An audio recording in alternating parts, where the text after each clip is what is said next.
अगर आप class 10th के स्टूडेंट हैं तो आज की ये वीडियो आपके लिए बहुत ज़्यादा खास होने वाली है, क्योंकि इस चैप्टर में मैं आपको रिवाइज कराने वाला हूँ क्लास 10th का इंपॉर्टेंट चैप्टर फिजिक्स का, जिसका नाम है लाइट, जिसमें हम लोग कुछ फिनोमेना के बारे में पढ़ेंगे, जैसे रिफ्लेक्शन एंड रिफ्रैक्शन।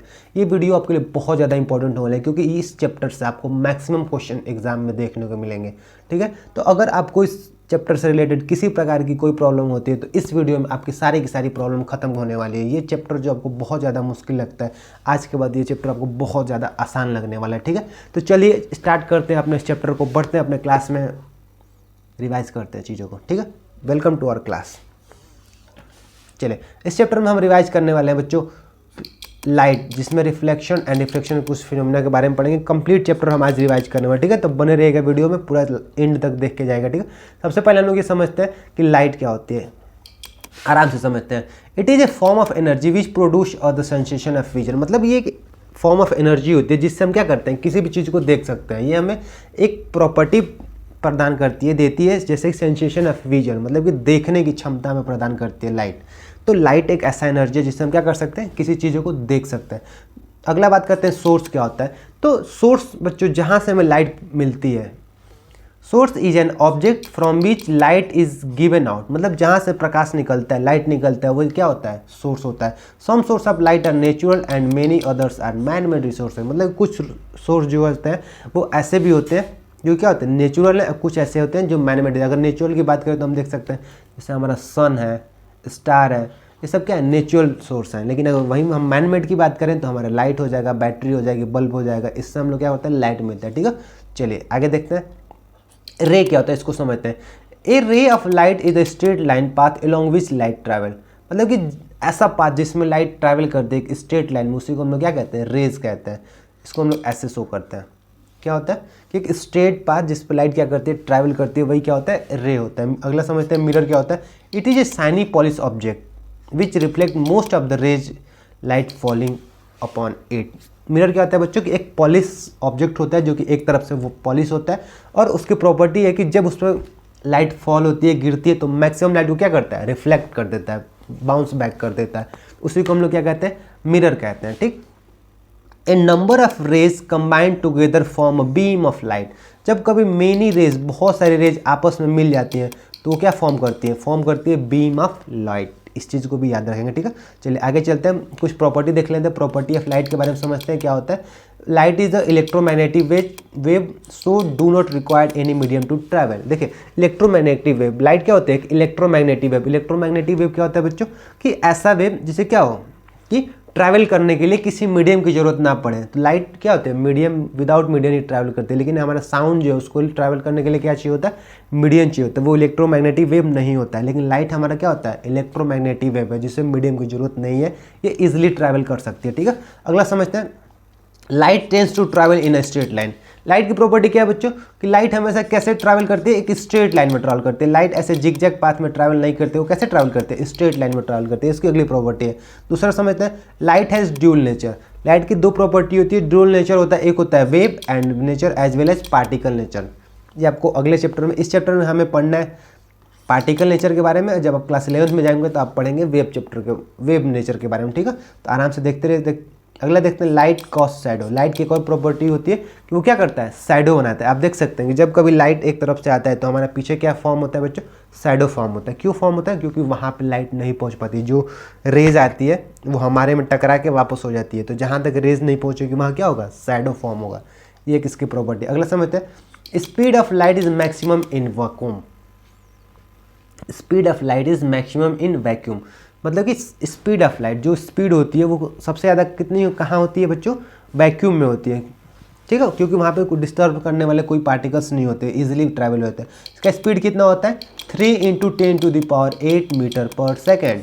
इस स्पीड से लाइट क्या करती है, वैक्यूम में ट्रैवल करती है। ठीक है, इस चीज़ को भी नोट कर लेंगे। चलिए आगे चलते हैं अपने चैप्टर पर। Type of mirror. अब हम लोग पढ़ते हैं मिरर कितने प्रकार के होते हैं। देखिए मिरर दो प्रकार के, एक होता है प्लेन मिरर, दूसरा स्फेरिकल मिरर। स्फेरिकल मिरर के अंदर दो चीज़ें, एक होती है कनकेव मिरर और दूसरा होता है कन्वेक्स मिरर। इस चीज़ को समझते हैं। कनकेव मिरर क्या होता है कि जो कि अंदर के साइड धंसा हुआ, जिसका बाहरी साइड क्या हो बच्चों, पॉलिश हो, अंदर के साइड धंसा हुआ, इसको हम क्या कहते हैं, कनकेव मिरर। और कन्वेक्स मिरर क्या होता है, जो कि बाहर की तरफ उभरा हुआ, जिसका अंदर से चीज़ें पॉलिश हो और बाहर की तरफ क्या हो, ये सरफेस उभरा हुआ, हम लोग कहते हैं कन्वेक्स, और जिसका सरफेस अंदर की तरफ होता है रिफ्लेक्टिंग सरफेस, उसे हम लोग कहते हैं कनकेव मिरर। ठीक है, ये चीज़ें आसान है। चलिए आगे चलते हैं। ये देख सकते हैं कन्वेक्स मिरर देखने में कुछ ऐसा लगता है और कनकेव मिरर देखने में कुछ इस तरीके से दिखाई देता है। ठीक है, चलिए आगे चलते हैं। अब एक फिनोमिना के बारे में हमें पढ़ाया जाएगा जो बहुत ही इंपॉर्टेंट होता है। फिनोमिना है reflection of light plane mirror पे। Reflection of light is the phenomenon of bouncing back of light in the same medium on striking the surface of any object. Reflection of light क्या है बच्चों?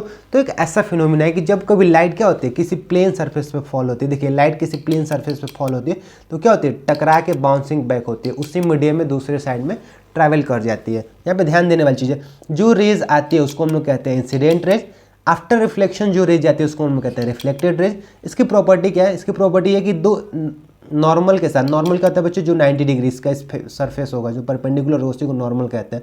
वो दो angle बनाते हैं, एक बनाते हैं एंगल आई जिसको हम लोग नाम देते हैं एंगल ऑफ इंसिडेंस, और दूसरा फॉर्म होता है आर जिसको नाम देते हैं एंगल ऑफ रिफ्लेक्शन। मतलब कि इंसिडेंट रेज नॉर्मल के साथ जो एंगल फॉर्म करता है उसको हम लोग कहते हैं एंगल ऑफ इंसिडेंस, और रिफ्लेक्टेड रेज नॉर्मल के साथ जो एंगल फॉर्म करता है उसको हम लोग कहते हैं रिफ्लेक्टेड रेज। ठीक है, ये फिनोमिना आपको याद रखना है, प्रॉपर्टी याद रखनी है कि जब कभी लाइट आएगी टकरा के क्या होगी, बाउंसिंग बैक होगा। इसके कुछ लॉ है, लॉ को समझते हैं। लॉ क्या है रिफ्लेक्शन का? लॉ फर्स्ट लॉ क्या है? Angle of incident equal to angle of reflection. मतलब एंगल आई इक्वल टू क्या होगा, एंगल आर होगा। मतलब आप देख सकते हैं यहाँ पे जो एंगल, जो दोनों एंगल बन रहे हैं दोनों आपस में क्या होंगे बच्चों, इक्वल होंगे। ये फर्स्ट लॉ। सेकेंड लॉ क्या कहते हैं? The incident ray reflected and the normal lies on the same plane. मतलब कि जो ये इंसिडेंट रेज है और जो रिफ्लेक्टेड है ये तीनों, और ये नॉर्मल है, तीनों कहाँ होने चाहिए, सेम प्लेन में होने चाहिए। सेम प्लेन में मतलब क्या है बच्चों कि देख सकते हैं आप ये प्लेन सेम है, ये सेम है, ये सभी क्या होने चाहिए, सेम प्लेन में होने चाहिए। अलग अलग प्लेन में होंगे तो फिनोमिना चेंज हो जाएगा, जिसको हम लोग रिफ्रैक्शन कहने लगते हैं। लेकिन अभी हम लोग रिफ्लेक्शन पढ़ रहे हैं तो फिनोमिना क्या होना चाहिए, सेम होना चाहिए, मीडियम सेम होना चाहिए, प्लेन सेम होना चाहिए। अगला देखते हैं, the law of reflection are applicable to all type of reflecting surface including spherical surface. मतलब कि जो लॉ अभी हम लोगों ने पढ़ा था, फर्स्ट लॉ और सेकेंड लॉ। फर्स्ट लॉ था आई इक्वल टू आर, या सेकेंड लॉ था कि तीनों लाइन क्या होनी चाहिए, तीनों रेज आपस सेम प्लेन में होने चाहिए। ये चीज़ें अप्लीकेबल होता है सभी के सभी मिरर पे, चाहे वो प्लेन मिरर हो, चाहे स्फेरिकल मिरर हो, या किसी प्रकार का मिरर हो। ये सारे लॉ क्या होते हैं उस पर अप्लीकेबल होते हैं। इस चीज़ को समझते हैं। ठीक है, आगे चलते हैं।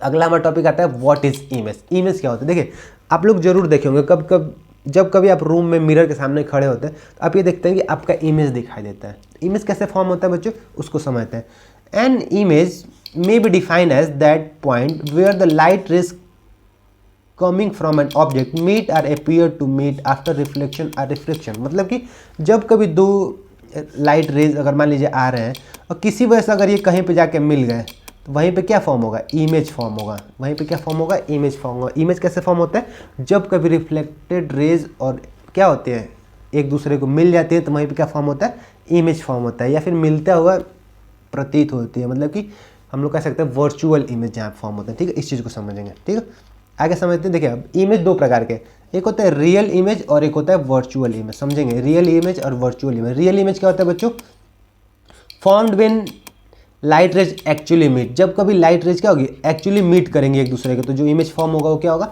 Real image. वर्चुअल इमेज क्या होता है, when light rays appear to meet. जबकि लाइट क्या होती है, मिलती नहीं है, अपीयर टू मीट मतलब ऐसा महसूस होगा हमें कि लाइट क्या हो रही है, आपस में मिल रही है, तो वहाँ पे फॉर्म होता है वर्चुअल इमेज। ठीक है, आगे समझते हैं। Can be obtain on screen. मतलब कि रियल इमेज को हम क्या कर सकते हैं, अगर उसके सामने कोई स्क्रीन लगा दें तो उस पर हम लोग क्या कर सकते हैं, उसको फॉर्म कर सकते हैं। But virtual image can not be form on screen. मतलब वर्चुअल इमेज को हम लोग क्या कर सकते हैं, स्क्रीन पे फॉर्म नहीं कर सकते हैं। अगला प्रॉपर्टी समझते हैं इन्वर्टेड। इन्वर्टेड होने का मतलब क्या है, रियल इमेज क्या होती है, हमेशा इन्वर्टेड होती है, उल्टी फॉर्म होती है। वर्चुअल इमेज क्या होता है, इरेक्ट होती है, मतलब हमेशा सीधा फॉर्म होता है। ये उसका प्रॉपर्टी है। अगला समझते हैं, image form on a cinema screen and form by concave mirror. जो हम लोग सिनेमा हॉल में देखते हैं कि लोग सामने बैठे रहते हैं, स्क्रीन पे चलते हैं, वो सारे क्या होते हैं, रियल इमेज होते हैं, क्योंकि हम लोग उसको क्या कर रहे हैं, स्क्रीन पे फॉर्म कर दें। अगला समझते हैं example, image form by plane mirror और कन्वेक्स मिरर। और जो प्लेन मिरर और कन्वेक्स मिरर के द्वारा जो इमेज बनता है, जो हम लोग घरों में देखते हैं अपने शीशे में, वो क्या होता है, वो वर्चुअल इमेज होता है। ठीक है बच्चों, समझ रहे हैं। Real image can be form on screen and virtual image can not be form on screen. इस चीज़ को समझ गए। चलिए आगे चलते हैं। अब हम लोग देखते हैं बच्चे image form by plane mirror. Plane mirror के द्वारा जो इमेज बनाई जाती है उसकी कुछ कैरेक्टरिस्टिक या कुछ उसके नेचर के बारे में थोड़ा सा चीज़ें समझते हैं। देखिए फर्स्ट कैरेक्टरिस्टिक क्या है, size of image is same as size of object. मतलब कि जो प्लेन मिरर में जो साइज होता है, जो इमेज का और ऑब्जेक्ट है, वो दोनों क्या होता है, सेम होता है। मतलब कि जितना बड़ा आपका ऑब्जेक्ट होगा उतना ही बड़ा क्या होगा, इमेज फॉर्म होगा। इस चीज़ को याद रखेंगे, ठीक है। अगली प्रॉपर्टी क्या है, the image obtain is virtual. मतलब कि जो इमेज आपको दिखती है, जो ये इमेज आपकी दिख रही है, कैसी होती है, वर्चुअल इमेज होती है। कब होती है, जब ये प्लेन मिरर में होता है, ठीक है। The image is laterally inverted. Laterally inverted का मतलब क्या है बच्चों, कि जो चीज़ आपको लेफ्ट में होगा, ऑब्जेक्ट के साथ जो चीज़ लेफ्ट में होगा, इमेज के साथ वो किधर होगा, वो राइट में होगा। बट लेटरली इन्वर्टेड मतलब कि लेफ्ट की चीज़ें आपको कहाँ दिखाई देंगी, इमेज में राइट में दिखाई देंगे। आप मिरर के सामने खड़े होते होंगे, देखे होंगे, जब कभी आप देखते हैं, जब आप लेफ्ट हैंड उठाएंगे तो मिरर का राइट हैंड उठता है। उसी प्रॉपर्टी क्या कहते हैं हम लोग, लेटरली इन्वर्टेड। चलिए आगे समझते हैं। अगला प्रॉपर्टी है the image is erect. Image is erect का मतलब क्या है, कि जो इमेज फॉर्म होता है प्लेन मिरर में, वो कैसा होता है बच्चों, सीधा फॉर्म होता है, स्ट्रेट होता है। ऐसा तो नहीं है कि घर में देखते हैं तो उल्टा दिखाई देता है, ऐसा तो होता नहीं है। तो जो इमेज फॉर्म होता है वो कैसा होता है, वो इरेक्ट होता है, मतलब कि सीधा होता है। अगला समझेंगे, ये प्रॉपर्टीज याद रखने हैं बच्चों। The distance between the image obtain is same as distance between the object from the mirror. मतलब कि जो इमेज हमें फॉर्म हो रहा है, जो इमेज हमें मिल रहा है, वो क्या होता है, उसके बीच की दूरी, जैसे मान लीजिए कि मिरर से जो हमारी डिस्टेंस है, उतनी डिस्टेंस अंदर की तरफ क्या होगी, इमेज से मिरर की होगी। मतलब कि जो डिस्टेंस ऑब्जेक्ट की है और जो डिस्टेंस इमेज का है, वो क्या होगा, सेम होगा। ये प्रॉपर्टी थी। अगला समझते हैं, देखिए रे डायग्राम समझते हैं इसके कैसे फॉर्म होते हैं। देखिए यहाँ पे मान लेते हैं कोई ऑब्जेक्ट है, खड़ा है, ठीक। यहाँ से एक इंसिडेंट रे निकलेगी, यहाँ से टकराएगी, टकरा के बाउंसिंग बैक इसी पे हो जाएगी, ठीक है। इस तरीके से जाएगी और इधर से आ जाएगी। फिर एक इंसिडेंट रे इधर से निकलेगी, इसके पोल पे, वो रिफ्लेक्ट होकर इधर निकल जाएंगे, जो को अपीयर होगी कुछ ऐसे पीछे की तरफ आके मिलते हैं, और ये इमेज यहाँ जाके मिलेगा, वहीं पे हमारा क्या बनेगा, इमेज फॉर्म होगा। यहाँ ध्यान देने वाली चीज़ है कि ये जो रेज है ना, वो रियल में मिल नहीं रही है, बस अपीयर हो रहा है। ऐसा हमें महसूस हो रहा है कि हाँ पीछे की तरफ जाकर मिल रहा है, वास्तव में वहाँ पे मिल नहीं रहा है, ठीक है बच्चों। इस चीज़ को समझते हैं, ठीक है। ये रे डायग्राम था आपका प्लेन मिरर का। चलिए आगे चलते हैं। अगला हमारा टॉपिक आता है अब स्फेरिकल मिरर। अब स्फेरिकल मिरर को समझते हैं। हम लोग समझ चुके हैं स्फेरिकल मिरर कितने प्रकार के होते हैं, दो प्रकार के, concave mirror and convex mirror. इस चीज़ को समझे हम लोगों ने, concave mirror and convex mirror. चलिए देखते हैं इसको। Spherical mirror, mirror whose reflecting surface is curved. मतलब ऐसा मिरर जिसका रिफ्लेक्टिंग सरफेस क्या हो, कर्व। देखिए एक तरफ से ये पॉलिश है, इधर से क्या है, कर्व है, रिफ्लेक्टिंग सरफेस, मतलब रेज इधर से आएंगे और रिफ्लेक्ट होंगे। और ये देखिए कन्वेक्स मिरर, जो अंदर से पॉलिश है, इसका रिफ्लेक्टिंग सरफेस कहाँ है, इधर बाहर के साइड है, जो यहाँ से रेज आएंगे, इस पर टकराएंगे, ठीक है। They are two type of spherical mirror, convex mirror and concave mirror. ये चीज़ें हम लोगों ने देख लिया, ठीक। चलिए आगे चलते हैं। अगली चीज़ समझते हैं, प्रॉपर्टीज ऑफ कन्वेक्स मिरर। इसको समझते हैं। Reflecting surface is curved outside. मतलब हम लोगों ने देखा था ना कि जब कन्वेक्स मिरर होता है उसका रिफ्लेक्टिंग सरफेस किधर होता है बच्चों, आउटसाइड होता है। देखिए इधर से ये पॉलिश रहेगा, रिफ्लेक्टिंग सरफेस इस साइड रहेगा, ठीक है। इधर से चीज़ें रिफ्लेक्ट होंगी। आई होप आपको ये सब चीज़ें क्लियर हो रही होंगी। इधर से क्या होगा, रिफ्लेक्ट होगी, ठीक। डाइवर्जेंट मिरर, डाइवर्जेंट मिरर कहने का मतलब क्या है, इस चीज़ को समझते हैं। देखिए ये इमेज देखिए, कन्वेक्स मिरर को समझते हैं। ये लाइट इधर, रेज इधर से आ रही है, इधर टकरा के इधर निकल जा रही है, टकरा के कहाँ जा रही है, इधर की साइड जा रही है। ये भी टकरा के इधर की तरफ जा रही है, ये वापस चली गई है इधर। मतलब कि ये जो रेज आ रही हैं वो एक जगह इकट्ठा नहीं हो रही है, क्या हो रही है, फैल जा रही है। इसलिए हम इसको क्या कहते हैं बच्चों, इसलिए हम इसको कहते हैं कन्वेक्स मिरर, डाइवर्जेंट मिरर कहते हैं, क्योंकि रेज को क्या करता है, फैला देता है। वहीं पे कनकेव मिरर को समझते हैं। कनकेव मिरर क्या होता है, अंदर की तरफ कर्व होता है, बाहर से इसका पॉलिश होता है इस तरीके से इधर से। इसको हम लोग कहते हैं कन्वर्जिंग मिरर। कन्वर्जिंग मिरर का क्या प्रॉपर्टी है कि जितने भी रेज आएंगे सबको देखिए क्या करेगा, कन्वर्ज कर दे। यहाँ एक पॉइंट पे सारे रेज को क्या कर रहा है बच्चों, ये कन्वर्ज कर दे रहा है। इस चीज़ को समझेंगे, सारे रेज को क्या कर रहा है, यहाँ पे एक पॉइंट पे सबको क्या कर रहा है, कन्वर्ज कर दे रहा है, मिला दे रहा है। इसलिए इसको हम लोग कहते हैं कन्वर्जिंग मिरर। और जो कन्वेक्स मिरर है क्या करता है, सबको फैला देता है, इसलिए हमको इसको क्या कहते हैं बच्चों, डाइवर्जिंग मिरर, ठीक है। आगे समझते हैं, ठीक है। अब इस मिरर से जुड़े कुछ कॉमन चीज़ें, कॉमन सी बातें, उस चीज़ को देख लेते हैं। देखिए प्रिंसिपल एक्सिस समझते हैं। सबसे पहले प्रिंसिपल एक्सिस क्या होता है, देखिए जो स्ट्रेट लाइन जो आपको दिखता है, ये हम इसका आगे यूज करेंगे। जो स्ट्रेट लाइन आपको दिखाई दे रहा है, यही हमारा क्या होता है, प्रिंसिपल मिरर होता है, प्रिंसिपल एक्सिस होता है।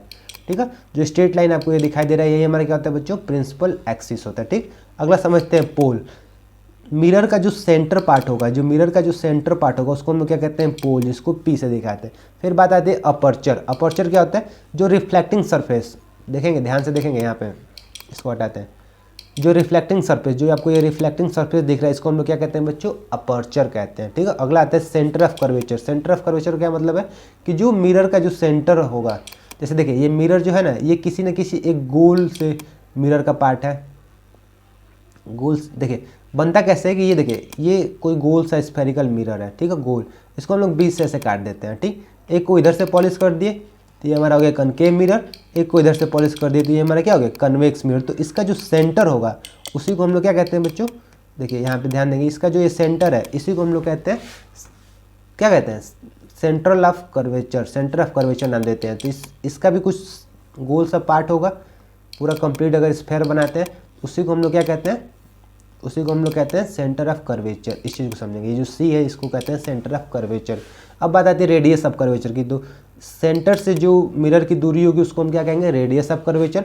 फोकस क्या होता है, तो सेंटर का जो हाफ होता है, फोकस क्या होता है, सेंटर का आधा होगा, वही क्या होगा, हमारा फोकस होगा। अब फोकस लेंथ क्या होता है, फोकस से जो पोल के बीच की दूरी होती है उसको हम लोग क्या कहते हैं, फोकस से जो पोल के बीच की दूरी होगी उसको हम लोग क्या कहेंगे बच्चों, फोकल लेंथ कहेंगे। ठीक है, यहाँ पे एक चीज़ याद रखने वाला है, relation between focal length and radius of curvature. Focal length क्या होता है, रेडियस के आधा होता है। इस चीज़ को आप समझेंगे, जो फोकस होता है कितना होता है, रेडियस का आधा होता है, R/2 होता है। ठीक, याद रखेंगे। ठीक है, चलिए आगे चलते हैं। कुछ लॉज हैं, कुछ नियम है, इसको समझते हैं। अगला नियम क्या है, a ray parallel to a principal axis after reflection will pass through principal focus in case of concave mirror. मतलब कि कनकेव मिरर में अगर प्रिंसिपल एक्सिस है, नियम को याद रखेंगे बच्चों, रूल है, अगर प्रिंसिपल एक्सिस से कोई पैरेलल रेज जा रही है तो आफ्टर रिफ्लेक्शन क्या करेगी, फोकस से पास करेगी। ठीक है, आफ्टर रिफ्लेक्शन क्या करेगी, फोकस। ऐसा क्यों होता है, क्योंकि देखिए हम लोगों ने पढ़ा ना लॉ ऑफ रिफ्लेक्शन, एंगल आई और एंगल आर क्या होना चाहिए, इक्वल होना चाहिए। मतलब अगर हम नॉर्मल ड्रॉ करें तो ये हमारा नॉर्मल हो जाएगा, तो ये जो एंगल आई है और ये एंगल आर हो क्या होना चाहिए, बराबर होना चाहिए। इधर आर तो फॉर्म हो नहीं सकता, क्योंकि इधर फॉर्म होगा तो हो ही नहीं पाएगा, आर इधर फॉर्म होगा। ठीक है, तो एंगल आई और एंगल आर यहाँ पे क्या होगा, बराबर होगा, एंगल आई और एंगल आर बराबर होगा। उसी तरीके से देखते हैं कन्वेक्स मिरर में, जब कभी पैरेलल रेज आएगी तो ये क्या होगी, इधर की तरफ निकल जाएगी, बट एपियर ऐसे होगी कि वो कहाँ जा रही है, फोकस से होकर जा रही है। यहाँ पे समझेंगे ये ऐसा क्यों हुआ, ऐसा इसलिए क्योंकि अगर इसका नॉर्मल हम ड्रॉ करें तो ऐसे ड्रॉ होगा, तो यहाँ पे भी एंगल आई और एंगल आर इक्वल होना चाहिए, तो ये एंगल आई हो गया, ये एंगल आर हो गया। हम एंगल आई और एंगल आर इक्वल होना चाहिए, इसलिए ये रेज क्या हो रही है, इधर की तरफ जा रही है, इधर की तरफ निकल गई। ठीक, ये इधर की तरफ निकल गई, इस चीज़ को समझेंगे, उधर की तरफ निकल गई, तो इसी लिए क्या हो गया, एंगल आई और एंगल आर बराबर हो गया। इसलिए कनकेव मिरर क्या होता है कि कन्वर्जिंग होता है, मतलब पैरेलल एक्सिस रेज को क्या करता है, फोकस पे लेके आता है, और ये क्या होता है, डाइवर्जेंट होता है। कन्वेक्स मिरर जो क्या करता है, पैरेलल रेज को डाइवर्जेंट कर देता है, बट एपियर होता है कि वो किससे गुजर रही है, फोकस से गुजर रही है। ठीक है, इसको याद रखेंगे। ठीक, अगला समझते हैं। दूसरा क्या है, a ray passing through the principal focus of a concave mirror are rays when diverted towards the principal focus of a convex mirror after reflection it emerges parallel to the principal axis। मतलब कि देखिए अगर कोई raise जो है वो क्या हो रही है, फोकस से होकर पास कर रही है, अगर फोकस से होकर पास करे तो आफ्टर रिफ्लेक्शन क्या हो जाएगी बच्चों, पैरेलल हो जाएगी प्रिंसिपल एक्सिस के। इस चीज़ को भी याद रखेंगे। ठीक है, अगर कोई रेज ऐसा लग रहा है कि एपियर हो रही है कि जो कि फोकस से गुजर रही है, तो आफ्टर रिफ्लेक्शन क्या हो जाएगी, वो ऐसे सॉरी इधर से आएगी, इधर पैरेलल हो जाएगी। ठीक, इस चीज़ को समझ गए। ठीक है, तो अगर ध्यान देंगे, अगर कोई रेज पैरेलल आ रही है तो किससे पास होगी, फोकस से, और अगर कोई रेज फोकस से आ रही है तो कैसे पास होगी, पैरेलल पास होगी। ठीक है, इस चीज़ को याद रखेंगे। ठीक, चलिए आगे देखते हैं, चलते हैं आगे अपने चैप्टर में। थर्ड पॉइंट पे देखते हैं। तीसरा पॉइंट हमारा क्या कहता है, a rays passing through the centre of curvature of convex mirror are directed in the direction of center of curvature of a convex mirror after reflection it is reflected back along the same path। कहने का मतलब क्या है बच्चों, कि अगर कोई ऐसी रेज है जो कहाँ से आ रही है, सेंटर ऑफ कर्वेचर से होके पास कर रही है, सेंटर ऑफ कर्वेचर से अगर होके पास करेगी तो आफ्टर रिफ्लेक्शन क्या करेगी, वो अपने ही पाथ पे रे बैक हो जाएगी। ठीक है, अगर कोई रेज सेंटर ऑफ कर्वेचर से आ रही है तो क्या होगी, अपने ही पाथ पे रे बैक हो जाएगी। इसमें हम देख रहे हैं अगर कोई आ जाती है सेंटर पे तो क्या होगी, वापस अपने ही पाथ पे बैक हो जाएगी। ठीक है, इस चीज़ को भी याद रखेंगे। ठीक है, चलिए इन सारे चीज़ों जो तीनों अभी हम लोगों ने जो तीनों चीज़ों को पढ़ा है इसका यूज हम करेंगे कहाँ पे करेंगे, रे डायग्राम बनाने में करेंगे। ठीक है बच्चों, चलिए आगे देखते हैं।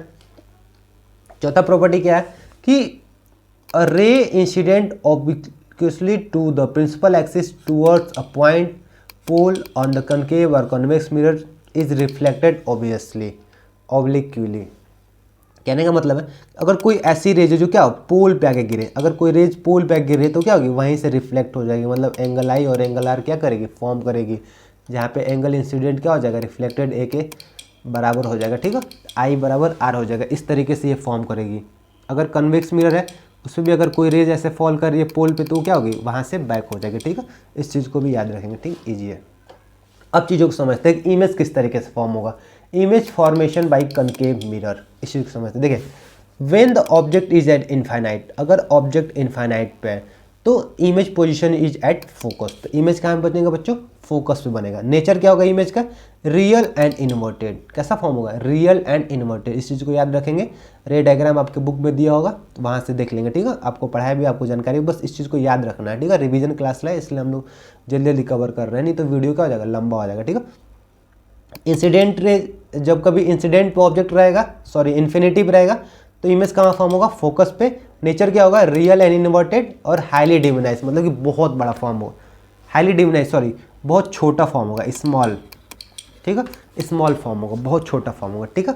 अगला देखते हैं, अगला पोजीशन क्या है कि when the object is beyond C, मतलब ऑब्जेक्ट कहाँ हो बियॉन्ड सेंटर ऑफ कर्वेचर हो, तो जो इमेज फॉर्म होगा वो कहाँ होगा between centre of curvature and focus. जब object beyond centre of curvature होगा तो इमेज कहाँ फॉर्म होगा सेंटर और फोकस के बीच में, ठीक है। जिसकी प्रॉपर्टी क्या होगी नेचर क्या होगा रियल एंड इन्वर्टेड, ये भी कैसा होगा रियल होगा और प्लस में इन्वर्टेड होगा, जो कि डिमिनाइज्ड होगा, मतलब कि थोड़ा छोटा होगा, बहुत ज़्यादा छोटा नहीं होगा, थोड़ा छोटा होगा ऑब्जेक्ट के साइज से, ठीक है। आगे देखते हैं, अगला हमारा है when the object is at C, मतलब कि जब ऑब्जेक्ट कहाँ पे हो सेंटर पे हो तो क्या होगा इमेज पोजीशन क्या होगा बच्चों सेंटर पे होगा। जब कभी ऑब्जेक्ट सेंटर पे होगा तो इमेज पोजीशन कहाँ पे होगा बच्चों सेंटर पे होगा। नेचर क्या होगा रियल एंड इन्वर्टेड, जो कि प्रॉपर्टी क्या होगी रियल होगा और इन्वर्टेड होगा, मतलब कि उल्टा होगा। Same size as that of object, और जिसका साइज कैसा होगा बच्चों सेम होगा, जितना बड़ा हाइट होगा ऑब्जेक्ट का उतनी ही हाइट किसकी होगी उतनी हाइट होगी इमेज की, ठीक है, ये चीज़ भी याद रखेंगे। चलिए आगे चलते हैं, अगला है हमारा position when the object is place between F and C, जब ऑब्जेक्ट कहाँ हो फोकस, ऑब्जेक्ट कहाँ हो फोकस और सेंटर के बीच में हो तो कहाँ पे फॉर्म होगा इमेज, इमेज होगा बियॉन्ड द सी, मतलब कि सेंटर ऑफ कर्वेचर से पीछे हो, जिसका नेचर क्या होगा रियल एंड इन्वर्टेड और इनलार्ज, साइज में क्या होगा बहुत ज़्यादा बड़ा होगा, रियल होगा और उल्टा फॉर्म होगा, ठीक है, इस चीज़ को भी याद रखेंगे। थोड़ा स्पीड में चल रहे हैं, ये चीज़ें आसान है आपको आते भी होंगी, ठीक है। आगे चलते हैं, अगर आपको बच्चों इसके लिए रे डायग्राम में किसी प्रकार का दिक्कत होता है तो आप कमेंट करिएगा, हम आपको रे डायग्राम बना के अच्छे से समझा देंगे, ठीक है। आगे देखते हैं when the object is place at focus, जब ऑब्जेक्ट फोकस पे होगा तो क्या होगी इमेज कहाँ फॉर्म होगी इन्फिनिटी पे होगी, रियल एंड इन्वर्टेड होगी और हाईली एनलार्ज होगी। इमेज कहाँ फॉर्म होगा जब ऑब्जेक्ट फोकस पे होगा तो इमेज फॉर्म होगा कहाँ पे बच्चों इन्फिनिटी पे और रियल एंड इन्वर्टेड होगा और हाईली एनलार्ज, मतलब कि बहुत ज़्यादा बड़ा फॉर्म होगा, ठीक, इस चीज़ को भी याद रखेंगे। अगला देखते हैं when the object is between P and F, जब ऑब्जेक्ट कहाँ पे हो पोल पे और फोकस के बीच में होगा, पोल और फोकस के बीच में होगा तो कहाँ पे इमेज बनेगा बियॉन्ड द मिरर, मिरर के क्या होगा पीछे इमेज बनेगा, मिरर के पीछे इमेज बनेगा वर्चुअल एंड इरेक्ट, जो कि ऐसा होगा वर्चुअल होगा एंड इरेक्ट, इरेक्ट का मतलब कैसा होता है सीधा होता है बच्चे, ठीक है, सीधा होगा, इनलार्ज होगा जो कि साइज में कैसा होगा बहुत ज़्यादा बड़ा होगा, ठीक, इस चीज़ को भी याद रखेंगे। अब देखिए ये चार्ट आपके सामने आ गया स्क्रीन, इस चीज़ को समझते हैं। जब ऑब्जेक्ट इन्फिनिटिव रहेगा तो इमेज कहाँ पे होगा एट फोकस पे होगा, ठीक। जब ऑब्जेक्ट बियॉन्ड सी होगा तो इमेज कहाँ पे होगा फोकस और सेंटर के बीच में होगा। जब इमेज सेंटर पे होगा तो पोजीशन क्या होगा इमेज का सेंटर पे होगा। जब बिटवीन सी एंड एफ होगा तो कहाँ होगा बियॉन्ड सी होगा, मतलब सेंटर ऑफ कर्वेचर। अगर इन्फिनिटी फोकस पे है तो इमेज कहाँ होगा इन्फिनिटी पे होगा, और अगर पोल और फोकस के बीच में है तो इमेज कहाँ पे होगा बिहाइंड द मिरर, मतलब मिरर के पीछे होगा, ठीक है, इस चीज़ को याद रखेंगे। याद रखने वाली चीज़ है कि यहाँ पे भी है सब में real inverted real inverted real inverted, सारे रियल इन्वर्टेड होंगे, बट एक केस ये जो दिख रहा है आपको ये केस कैसा है जिसमें वर्चुअल एंड क्या है इरेक्ट है।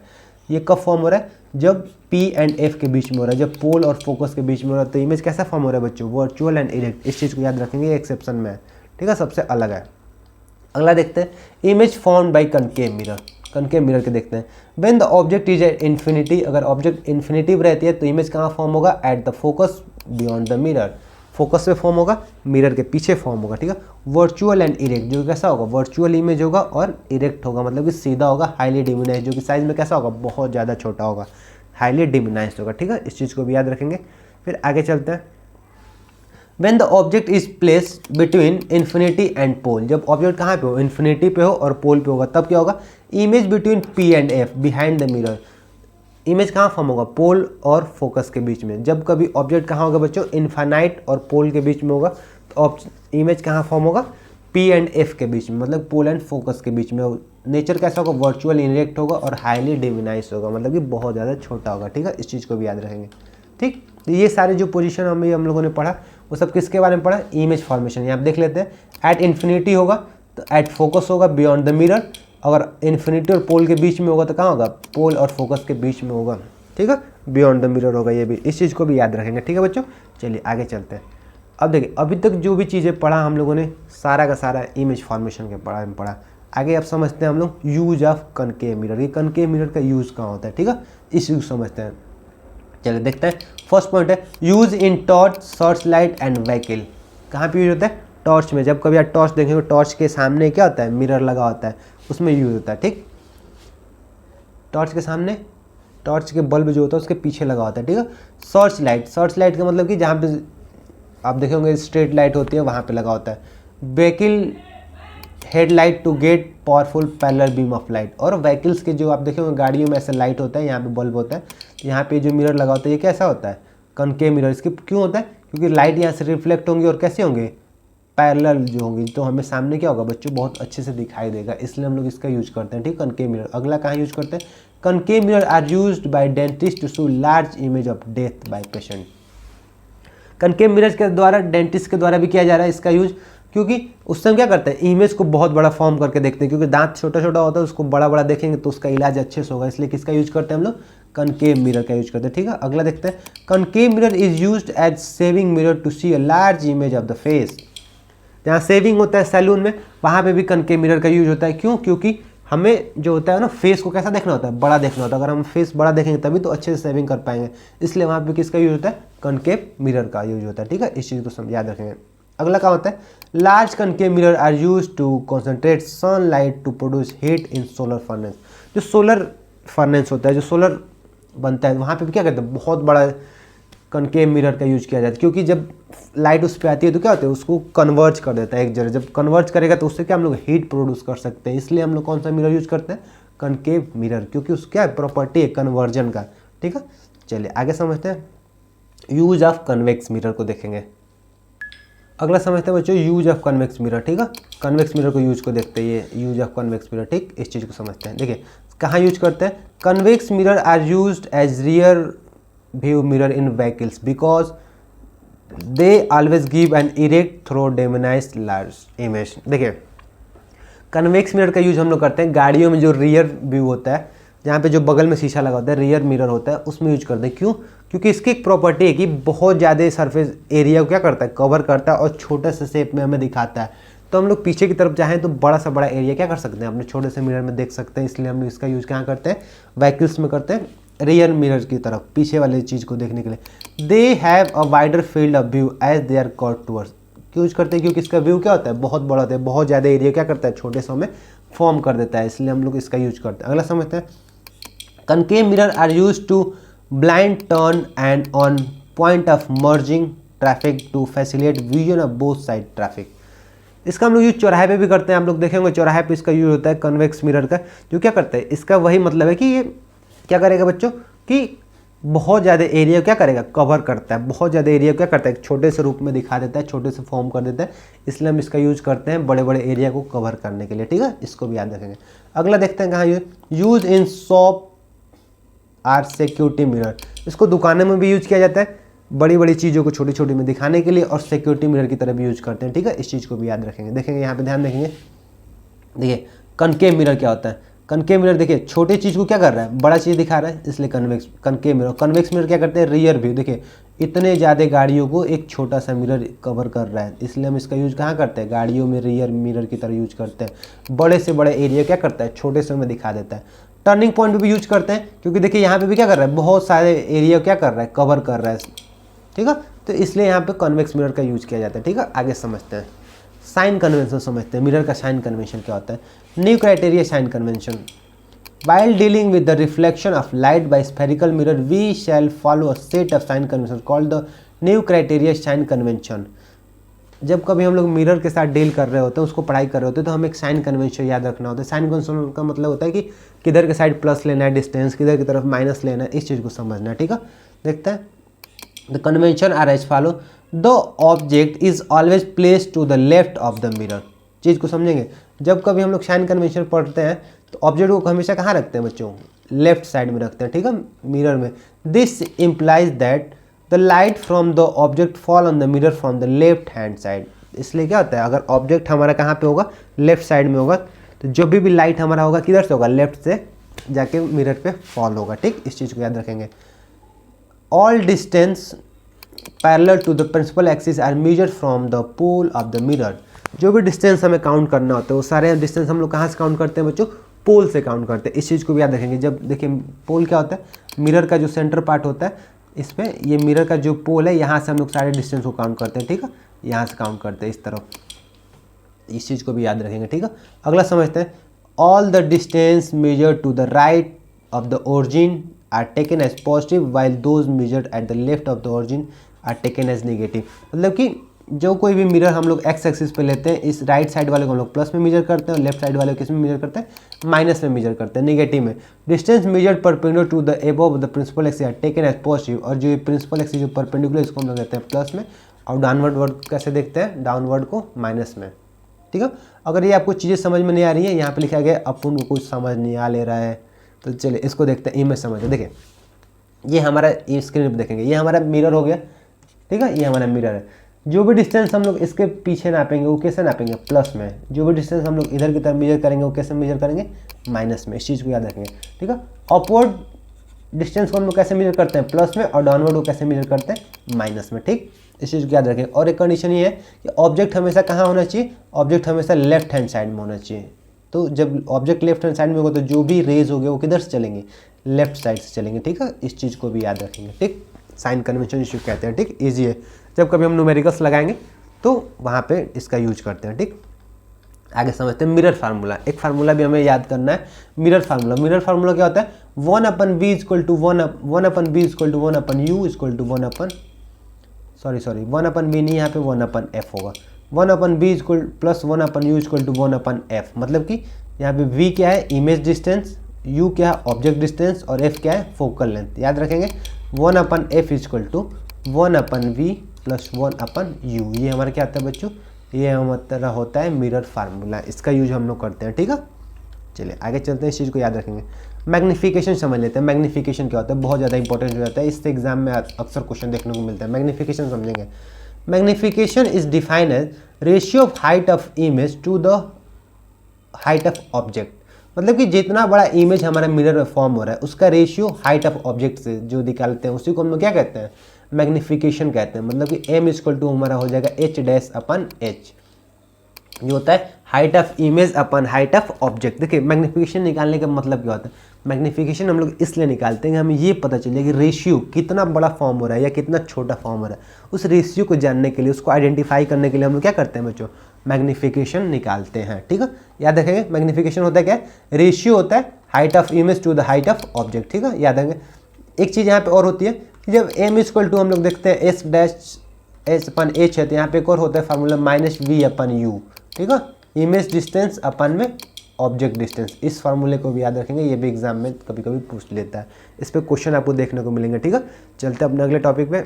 अगला हमारा टॉपिक आता है रिफ्रैक्शन ऑफ लाइट। इसको समझते हैं, रिफ्लेक्शन ऑफ लाइट क्या होता है। रिफ्लेक्शन ऑफ लाइट हम लोग समझ चुके हैं, रिफ्रैक्शन ऑफ लाइट समझते हैं। The phenomena of change into the path of light in going from one medium to another medium is called reflection of light. मतलब कि जब कभी लाइट एक मीडियम से दूसरे मीडियम में ट्रैवल करता है, देखेंगे जब कभी लाइट एक मीडियम से दूसरे मीडियम में ट्रैवल करता है क्या होता है? अपने पाथ से चेंज हो जाता है। अपने पाथ से क्या होता है बच्चों? चेंज हो जाता है। देखिए इसको जाना ऐसे चाहिए था लेकिन चला गया इधर, तो इसी को हम लोग क्या कहते हैं? इसको हम लोग कहते हैं रिफ्रैक्शन ऑफ लाइट। ठीक है, समझते हैं। The basic cause of refraction is the change of in the speed of light in going from one medium to another. और ये रिफ्रैक्शन होता क्यों है बच्चों? क्योंकि जब लाइट कभी क्या होता है एक मीडियम से दूसरे मीडियम में जाती है तो उसकी स्पीड क्या हो जाती है? चेंज हो जाती है। जब स्पीड चेंज हो जाएगी तो वो अपने पाथ को क्या करती है? ऐसे हल्का सा मुड़ जाता है। उसी को हम लोग कहते हैं रिफ्रैक्शन ऑफ लाइट। इस चीज़ को याद रखेंगे कि रिफ्रैक्शन होता क्यों? क्योंकि स्पीड ऑफ लाइट चेंज होता है कब? जब वो वन मीडियम से अनदर मीडियम में जाता है तब। ठीक, speed of light is maximum in vacuum, जो होता है 3 × 10⁸। जो स्पीड का लाइट होता है सबसे ज़्यादा कहाँ पे होता है? वैक्यूम में होता है। जो कितना होता है? 3 × 10⁸ मीटर पर सेकेंड। इस चीज़ को याद रखेंगे। अगला समझते हैं, एग्जाम्पल दिया है, कुछ एग्जाम्पल दिया रिफ्लेक्शन का। The bottom of swimming pool appears higher. जब आप लोग स्विमिंग पूल में कभी गए होंगे नहाने तो आप ये देखे होंगे कि जो उसका जो ज़मीन होता है, जो तल होता है, वो क्या होता है? थोड़ा सा ऊपर दिखता है। वो क्यों होता है? क्योंकि रिफ्लेक्शन ऑफ लाइट से होता है। क्योंकि रेस क्या होती है उसमें जाके उसके बाद मुड़ जाती है तो हमें नज़दीक दिखाई देता है। अगला देखते हैं, the pencil partially immerse in water appears to bend at the surface of the water. आप कभी अगर पानी में ऐसे पेंसिल डाले होंगे, मान लीजिए ये पानी भरा है, ये इस तरीके से आप पेंसिल डाले होंगे तो आपको पेंसिल हल्का सा बेंड दिखाई देती है। ठीक है, उसी को क्यों होता है? क्योंकि ये होता है रिफ्लेक्शन ऑफ लाइट की वजह से। Lemon place in a glass tumbler appears bigger. जो लेमन होता है, जो नींबू होता है, वो जब शीशे के नीचे रखा होता है तो क्या होता है? वो हमें बड़ा दिखाई देता है। ठीक है, ये भी क्यों होता है? रिफ्लेक्शन ऑफ लाइट से होता है। अगर letter of a book appear to raised when see through a glass slab. अगर किसी ग्लास स्लैब का यूज करके हम बुक पे देखते हैं तो जो लेटर होते हैं वो क्या होते हैं? थोड़े से ऊपर दिखाई देते हैं, थोड़े से बड़े दिखाई देते हैं। वो क्यों दिखाई देते हैं? क्योंकि उनके साथ भी क्या होता है? रिफ्लेक्शन होता है। लाइट क्या होती है? अपने पाथ से चेंज हो जाती है और जिसकी वजह से उसका साइज क्या होता है? बड़ा दिखाई देता है। ठीक है, ये चीज़ समझ गए, आगे समझते हैं। चलिए चलते हैं अगले टॉपिक पे, समझते हैं अपने अगले टॉपिक को बच्चों। देखिए, when a rays goes from rare to denser medium. देखिए, जब कभी रेज क्या होती है? रेयर मीडियम से डेंसर मीडियम में जाती है तो क्या होती है? नॉर्मल की तरफ हल्का सा क्या होती है बच्चों? झुक जाती है। किधर झुकती है? नॉर्मल की तरफ। वहीं अगला केस क्या है? When a rays goes from denser medium to rare medium, क्या होती है? नॉर्मल से दूर होती है। मतलब अगर डेंसर मीडियम से रेयर मीडियम में जाएगी इमेज तो क्या होगी? नॉर्मल से हल्का सा दूर होगी। चीज़ें याद रखेंगे। इसमें क्या होती है? नॉर्मल की तरफ होती है। ठीक है, नॉर्मल की तरफ होता है। इसमें क्या होती है? नॉर्मल से दूर होती है। मतलब कि जब कभी रेयर से डेंसर में जाएगा तो किधर होगा? नॉर्मल की तरफ बेंड होगा, नॉर्मल की तरफ बेंड होगा। ठीक है, याद रखेंगे। और जब कभी डेंसर से क्या होगा? रेयर में जाएगा तो क्या होगा? नॉर्मल से दूर भागेगा। ठीक, इस चीज़ को याद रखेंगे। ठीक है, चलिए आगे चलते हैं। अब देखते हैं, इसको समझते हैं। Refraction through a rectangular glass slab. देखिए क्या होता है। देखिए, ये है हमारा रेयर मीडियम। ठीक, रेयर मीडियम से लाइट आ रही है। जब रेयर मीडियम से लाइट आती है तो क्या होती है? डेंसर मीडियम में जब भी जाती है तो क्या होती है? हल्का सा नॉर्मल की तरफ बेंड होती है। देखिए, हल्का सा नॉर्मल की तरफ बेंड हो गई। ठीक, अब देखिए यहाँ पे ये हमारा हो गया डेंसर मीडियम और ये हो गया रेयर मीडियम। अब फिर लाइट क्या होगी? जब डेंसर मीडियम से रेयर मीडियम में निकलेगी तो हल्का सा नॉर्मल से क्या हो जाएगी? दूर हो जाएगी। ये ठीक है, इसमें ये दोनों फिनोमेना इसी में ऐड है। Rare medium to denser medium और denser medium to rare medium. इस चीज़ को आप समझ गए। ठीक है, चलिए आगे समझते हैं। लॉ ऑफ रिफ्रैक्शन समझते हैं क्या होता है। लॉ ऑफ रिफ्रैक्शन बहुत ईजी है, इसको समझते हैं। The incident rays, the reflected rays and the normal to the interface of the two transparent medium at the point of incident all lies in the same plane. मतलब कि जो ये point है, जो ये नॉर्मल है, आप देख रहे हैं यहाँ पे जो नॉर्मल है, जो इंसिडेंट रेज है, जो रिफ्लेक्टेड है, ये तीनों का पॉइंट कहाँ होना चाहिए? ये जो पॉइंट आपको दिखाई दे रहा है स्क्रीन पे, ये पॉइंट ये कहाँ होना चाहिए बच्चों? सेम होना चाहिए। मतलब कि सेम प्लेन में होना चाहिए। ठीक है, ये लाइन लिखा है। अगला क्या है? अगला ये है, the ratio of the sine of the angle of incident to the sine of the angle of reflection is constant. अगला नियम क्या करें? जो साइन आई होगा, वो साइन आर के रेशियो दोनों क्या होगा? कांस्टेंट होगा। मतलब कि sine i upon sine r क्या होगा बच्चों? कांस्टेंट होगा। हमेशा क्या होगा? कांस्टेंट होगा। ठीक, इस चीज़ को याद रखेंगे। यही होता है हमारा रिफ्लेक्टेड रेज का फार्मूला। ठीक, चलिए आगे समझते हैं। रिफ्रैक्टिव इंडेक्स समझते हैं। रिफ्रैक्टिव इंडेक्स क्या होता है? एक एक चीज़ें समझा रहे हैं बच्चों, ध्यान से समझते रहिएगा। It represent the amount of extent of bending of light when it passes from one medium to another. मतलब कि रिफ्रैक्टिव इंडेक्स से हम लोग ये पता करते हैं कि जो लाइट बेंड हो रही है वो कितना बेंड हो रही है। ठीक है, इस चीज़ को निकालते हैं रिफ्रैक्टिव इंडेक्स से। ठीक, there are two type of refractive index. एक होता है रिलेटिव रिफ्रैक्टिव इंडेक्स और दूसरा होता है एब्सोल्यूट रिफ्रैक्टिव इंडेक्स। इस चीज़ को समझते हैं। ठीक है, ध्यान रखें। रिफ्रैक्टिव इंडेक्स क्या होता है बच्चों? कि कितना अमाउंट बेंड हो रहा है। ठीक है, अमाउंट बेंड कितना हो रहा है उसी को क्या कहते हैं? रिफ्रैक्टिव इंडेक्स ऑफ लाइट कहते हैं। ठीक, चलिए समझते हैं। रिलेटिव रिफ्रैक्टिव इंडेक्स सबसे पहले समझते हैं। When light travel from one medium 2 on the medium 2, the refractive index of medium 2 with respect to medium 1 is given by the ratio of speed of light in medium 1 and the speed of light in 2। ठीक है, देखिए कैसे निकालते हैं। जो relative refractive index निकालते हैं वो किससे रिलेट करके निकालते हैं बच्चों? स्पीड ऑफ लाइट से निकालते हैं। ठीक है, देखिए speed of light in medium 1 upon speed of light into medium 2, V1 upon V2, इसी को हम क्या कहते हैं? Relative refractive index. रिलेटिव क्यों कहना है बच्चों? क्योंकि ये कंपेयर हो रहा है किसके साथ? फर्स्ट मीडियम के साथ और सेकंड मीडियम के साथ, दोनों में जितना स्पीड होता है उन्हीं को रेशियो को हम लोग क्या कहते हैं? रिलेटिव रिफ्रैक्टिव इंडेक्स कहते हैं। ठीक है, चलिए आगे समझते हैं, इसी चीज़ को फिर समझते हैं। The refractive index of medium 1 with respect to medium 2 क्या हो जाएगा? अगर 1 का निकालना है 2 के साथ, सॉरी 2 का निकालना है 1 के साथ, तो हम लोग क्या होता है? V1 अपन V2 होता है। लेकिन वहीं पे अगर मीडियम 1 का निकालना है रिस्पेक्ट टू मीडियम 2 तो हमारा क्या हो जाएगा? V2 अपन V1 हो जाएगा। ठीक है, ये कंपेयर करने की बात है कि अगर हमारी आपसे कंपेयर हो रही है या फिर आपका हमसे कंपेयर हो रहा है, इसी चीज़ को समझते हैं। ठीक है, रिलेटिव इंडेक्स मीडियम उसी को कहते हैं। ठीक, ध्यान रखेंगे जब कभी रिफ्रैक्टिव इंडेक्स अब सेकेंड का निकालना फर्स्ट के रिस्पेक्ट में तो हो जाएगा V1 अपन V2, और जब कभी सेकेंड का निकालना फर्स्ट के रिस्पेक्ट में तो हो जाएगा V2 अपन V1। ठीक है, चलिए आगे समझते हैं। एब्सोल्यूट रिफ्रैक्टिव इंडेक्स समझते हैं, ये क्या होता है? देखिए the refractive index of one medium with respect to vacuum or air is known as absolute refractive index. ठीक है, समझेंगे एक बार और। The relative index of one medium with respect to vacuum और एयर इज नोन, मतलब कि अगर स्पीड ऑफ लाइट को हम क्या करें? वैक्यूम के स्पीड से अगर कंपेयर कर देते हैं तो उसी को हम लोग क्या कहते हैं? एब्सोल्यूट रिफ्रैक्टिव इंडेक्स कहते हैं। ठीक है, जिसमें हम लोग C अपन V मतलब speed of light in vacuum upon speed of light into किसमें? मीडियम, इस चीज़ को हम लोग क्या कहते हैं? एब्सोल्यूट रिफ्रैक्टिव इंडेक्स कहते हैं। ठीक है, याद रखेंगे। रिलेटिव वाले में क्या होता है? V2 अपन V1 या फिर V1 अपन V2 होता है, लेकिन इसमें क्या होता है? C अपन V होता है, जो कि speed of light in vacuum speed of light into median होता है। ठीक है, इस चीज़ को याद रखेंगे। चलिए आगे चलते हैं। अब देखिए refraction of light by spherical lens. Spherical lens अब देखते हैं। स्फेरिकल लेंस क्या होता है बच्चों? पहले वो समझते हैं। A transparent medium bounded by two surface of which one or both surface are curved is called spherical lens. मतलब कि एक ऐसा फिगर जो दोनों तरफ से क्या हो? एक स्फेरिकल शेप से बाउंड हो, स्फेरिकल शेप से बना, उसी को हम लोग क्या कहते हैं? स्फेरिकल लेंस कहते हैं। ठीक है, इस चीज़ को समझें। कनकेव लेंस क्या होता है? कि it is a spherical lens in which two spherical surface bulge inward, it is also called divergent lens. Concave lens को समझते हैं। देखिए कनकेव लेंस क्या होता है कि मतलब ऐसा लेंस जिसका दोनों सरफेस क्या हो? अंदर की तरफ धंसा हो, इसको हम लोग कहते हैं कनकेव लेंस, या फिर इसको हम लोग कहते हैं डाइवर्जिंग लेंस।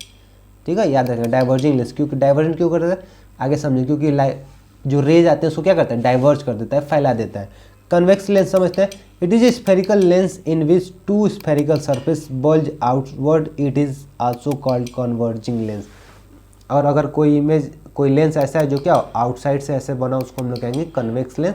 इसकी प्रॉपर्टी क्या होती है कि ये कन्वर्जिंग लेंस होता है, सारे इमेज को क्या करता है? एक तरफ कन्वर्ज कर देता है। ठीक है, इस चीज़ को समझते हैं। आप देखिए कन्वेक्स लेंस क्या होता है? कन्वर्जिंग लेंस होता है, सारे इमेज को क्या कर रहा है? सारे रेज को एक तरफ एक जगह कन्वर्ज कर दे रहा है। ठीक है, इसलिए हम इसको कहते हैं कन्वर्जिंग लेंस। क्या कहते हैं? Converging lens. और ये क्या कर रहा है? देखिए सारे इमेज को क्या कर रहा है? सॉरी, सारे रेज को क्या कर रहा है? आगे की तरफ फैला दे रहा है, इसलिए इसको हम लोग कहते हैं डाइवर्जिंग लेंस। ठीक, याद रखेंगे। कन्वेक्स लेंस कैसा होता है? Converging lens, sorry convex lens कैसा होता है? Converging lens. कनकेव लेंस कैसा होता है? Diverging lens. ठीक है, इस चीज़ को याद रखें। आगे समझते हैं, रूल समझते हैं। इसमें भी देखिए रूल जो होता है वो सेम होता है जैसे हम लोगों ने मिरर में समझा था कि अगर कोई लाइट रेज प्रिंसिपल एक्सिस के पैरेलल आती है तो आफ्टर रिफ्लेक्शन वो क्या हो जाएगी? फोकस से होकर गुजरेगी। ठीक है, किसमें? कन्वेक्स लेंस में। और अगर वही इमेज रेज क्या हो रही है? अगर पैरेलल आ रही है तो ये इधर से होकर गुजरेगी किसमें? Concave lens. समझेंगे, ये कनकेव लेंस है और ये कन्वेक्स लेंस है। कनकेव लेंस, ये डाइवर्जेंट लेंस होता है ना, ये फैला देता है। ठीक है, इसलिए ये कहाँ से पास होगी? ऐसा अपीयर होगा कि वो क्या हो रही है? फोकस से होकर गुजर रही है। ठीक है, जैसे हम लोगों ने मिरर में समझा था कि अगर कोई पैरेलल रेज आती है तो क्या होती है? आफ्टर रिफ्लेक्शन फोकस से पास होती है। उसी तरीके से इसमें अगर कोई पैरेलल रेज आ रही है तो आफ्टर रिफ्लेक्शन क्या होगी? फोकस से निकलेगी। ठीक है, सेम चीज़ है। दूसरा कंडीशन ये है कि अगर कोई रेज ऐसी है जो फोकस से होकर आ रही है तो आफ्टर रिफ्लेक्शन क्या होगी? वो पैरेलल हो जाएगी प्रिंसिपल एक्सिस से। इसमें से अगर कोई फोकस से ऐसा लग रहा है कि फोकस से होकर गुजरेगी, आफ्टर रिफ्लेक्शन क्या हो जाएगी, वो पैरेलल हो जाएगी प्रिंसिपल एक्सिस के, सेम एज ए मिरर की तरह है, ठीक है, आराम से समझेंगे। अगर कोई रेज जो सेंट पोल से होकर गुजर रही है तो क्या होगी, वो सीधे ही निकल जाएगी, ठीक है, पोल से गुजर रही है तो क्या हो जाएगी, वो सीधे निकल जाएगी, ये भी याद रखेंगे। अगला समझते हैं, इन सारी चीज़ों को याद रखेंगे बच्चों बहुत। अगला समझते हैं image formation by convex lens. जब कन्वेक्स लेंस में होगा तो इमेज कैसे फॉर्म होगा, देखिए when the object is at infinity, अगर ऑब्जेक्ट कहाँ होगा बच्चों, इन्फिनिटी पे होगा। जब ऑब्जेक्ट इन्फिनिटी में होगा तो फोकस कहाँ बनेगा, इमेज कहाँ बनेगा, फोकस पे बनेगा। Image is formed at focus, ठीक है। इट इज़ हाईली डिमिनाइज और पॉइंट साइज, ये क्या होगा, बहुत ज़्यादा छोटा होगा। It is a real and inverted, real क्यों होगा बच्चों, क्योंकि देखिए सारे रेज क्या हो रहे हैं, रियल में मीट कर रहे हैं, ऐसा अपीयर नहीं हो रहा है, रियल में मीट कर रहे हैं। इससे क्या ऐसा कैसा इमेज होगा, ये रियल इमेज होगा, ठीक है, इस चीज़ को याद रखेंगे। अगला केस समझते हैं, when the object is beyond 2f, object कहाँ पे बियॉन्ड 2f हो, यहाँ पे हो, तो इमेज कहाँ फॉर्म होगा, बिटवीन f एंड 2f, मतलब कि image is form between f2 and 2f2, ठीक है, इसके बीच में। इट इज़ डिमिनाइज, साइज में कैसा होगा, छोटा होगा। It is real and inverted होगा, रियल होगा और कैसा होगा, उल्टा होगा। देखिए यहाँ पे देख सकते हैं इमेज कैसा फॉर्म हो रहा है, उल्टा फॉर्म हो रहा है, ठीक है। अगला केस समझते हैं, when the object is at 2f2, object कहाँ 2f2 पे होगा तो इमेज कहाँ फॉर्म होगा, 2f2 पे। 2f1 पे अगर ऑब्जेक्ट है तो 2f2 पे इमेज फॉर्म होगा, ठीक है। Image is formed at 2f2, it is same size as object, size कैसा होगा बच्चों, सेम होगा। It is inverted and real होगा, कैसा होगा, इन्वर्टेड होगा और रियल होगा, मतलब उल्टा होगा और रियल होगा, ठीक है। अगला समझते हैं, when the object is between f1 and 2f1, f1 और 2f1 के बीच में जब ऑब्जेक्ट यहाँ पे होगा तो कहाँ फॉर्म होगा बच्चों, ये बियॉन्ड 2f2 फॉर्म होगा। Image is formed beyond 2f2, it is in large, देख सकते हैं साइज में कैसा है, बड़ा है, रियल एंड इन्वर्टेड है, कैसा होगा, रियल होगा और इन्वर्टेड होगा, उल्टा होगा, ठीक है। अगला समझते हैं, when the object is at focus f1, image is formed at infinity, infinity पे फॉर्म होगा। Image is infinitely large and quite enlarge, कैसा होगा, जब कभी इमेज क्या होगा, फोकस पे होगा, f1 पे होगा तो क्या कहाँ इमेज फॉर्म होगा, इन्फिनिटी पे फॉर्म होगा, इधर कहीं जाके फॉर्म होगा। साइज में कैसा होगा, बहुत ज़्यादा बड़ा होगा, रियल एंड इन्वर्टेड होगा, ठीक है। इस चीज़ को समझते हैं। अगला समझते हैं, when the object is between focus f1 and optical centre O, कहाँ पे होगा, फोकस के और ऑप्टिकल सेंटर के बीच में ये होगा तो इमेज कहाँ फॉर्म होगा बच्चों, देखिए ये रेज तो दूर होती जा रही है बट लेकिन ऐसा अपीयर होगा कि वो पीछे जाके क्या हो रही है, मिल रही है, और यहाँ पे इमेज को फॉर्म होगा, मतलब image is form on the same side of lens as the object, it is enlarge, virtual and erect, कैसा होगा, वर्चुअल होगा और इरेक्ट होगा, ठीक है। इस चीज़ को समझते हैं, इस पर देख लेंगे ग्राफ में, यहाँ पे ज़्यादा अच्छे समझ में आता है। देखिए जब ऑब्जेक्ट इन्फिनिटी पे होगा इमेज कहाँ फॉर्म होगा, f2 पे। जब ऑब्जेक्ट बियॉन्ड 2f1 होगा तो इमेज कहाँ फॉर्म होगा, f2 और 2f2 के बीच में। जब ऑब्जेक्ट 2f1 पे होगा तो इमेज कहाँ फॉर्म होगा, 2f2 पे। जब ऑब्जेक्ट f2 और 2f1 के बीच में होगा तो कहाँ होगा फॉर्म, 2f2 पे। जब ऑब्जेक्ट फोकस पे होगा तो इमेज कहाँ होगा, इन्फिनिटी पे होगा। Beyond focus and optical centre होगा तो कहाँ फॉर्म होगा, same side of the lens form होगा, ठीक है। ये सारे real and inverted, real inverted, real inverted होगा, एक बस ये जो है वो क्या होगा, वर्चुअल एंड इरेक्ट होगा, ठीक है। इस चीज़ को याद रखेंगे, ठीक। चलिए आगे चल देखते हैं। अब आते हैं हमारे image formation by concave lens. Concave lens को समझते हैं कि कनकेव लेंस से किस तरीके से इमेज फॉर्म होता है। When the object is at infinity, जब ऑब्जेक्ट इन्फिनिटी पे होगा तो इमेज कहाँ फॉर्म होगा, it is form at focus f1। देखिए ये रेज ऐसे आएगी इधर निकल जाएगी, ये रेज ऐसे आएगी इधर निकल जाएगी, बट ऐसा अपीयर होगा कि वो कहाँ फॉर्म हो रहा है, 2f1 पे फॉर्म हो रहा है, ठीक है। It is highly diminish or point object, जो कि साइज में कैसा होगा, बहुत छोटा होगा, वर्चुअल एंड इरेक्ट होगा, ठीक है। मतलब कि रियल इमेज नहीं होगा, वर्चुअल होगा और सीधा होगा, ठीक। अगला केस समझते हैं। When the object between infinity and optical centre होगा, image is formed between focus f1 और ऑप्टिकल सेंटर O। जब ऑब्जेक्ट कहाँ होगा बच्चों, इन्फिनिटी और ऑप्टिकल सेंटर के बीच में होगा, इमेज कहाँ फॉर्म होगा, f1 और ऑप्टिकल सेंटर के बीच में फॉर्म होगा। इट इज़ डिमिनाइज, जो कि साइज में कैसा होगा, छोटा होगा, वर्चुअल एंड इरेक्ट होगा, सीधा होगा और कैसा होगा, वर्चुअल होगा, ठीक है। इस चीज़ को समझ चुके हैं। चार्ट में देख लेते हैं। एट इन्फिनिटी एट फोकस होगा, between infinity and O optical centre तो क्या होगा, beyond between f1 and optical centre हो जाएगा, ठीक है। इस चीज़ से अगला याद रख, देखिए याद करने वाली चीज़ है, जैसे लेंस फार्मूला था, मिरर फार्मूला, वैसे ही क्या होता है, लेंस फार्मूला। लेंस फार्मूला क्या होता है, 1/v minus 1/u equal to 1/f। इस चीज़ को याद रखेंगे, ये हमारा क्या होता है बच्चों, लेंस फार्मूला होता है। और सेम उसी तरीके से जैसे मिरर में हम लोग देखा था मैग्नीफिकेशन का फार्मूला, उसी तरीके से हमारा क्या होता है m equal to height of image upon height of object equal to होता है v अपन u। उसमें माइनस था, इसमें माइनस नहीं होता है, प्लस होता है। ठीक है, इस चीज़ को भी याद रखेंगे। पावर ऑफ लेंस समझते हैं, ये थोड़ा हमारे लिए नया है, इसको समझते हैं। Power of lens, power of lens क्या होता है बच्चों की किसी भी लेंस का वो पावर जो क्या करे, कितने पावर से वो किसी रेस को अपनी तरफ कन्वर्ज या डाइवर्ज कर रही है, उसी को हम लोग क्या कहते हैं, पावर ऑफ लेंस कहते हैं। ठीक है, कि कितना पावर से डाइवर्ज कर रहा है। इसका फार्मूला क्या होता है, P equal to 1/f। Formula याद रखेंगे, क्या होता है, P इक्वल टू 1/f हो जाता है पावर ऑफ लेंस का। ठीक है, SI यूनिट क्या होता है बच्चों, SI यूनिट ऑफ पावर होता है डायोप्टर, जिसको हम लोग डिनोट करते हैं D से।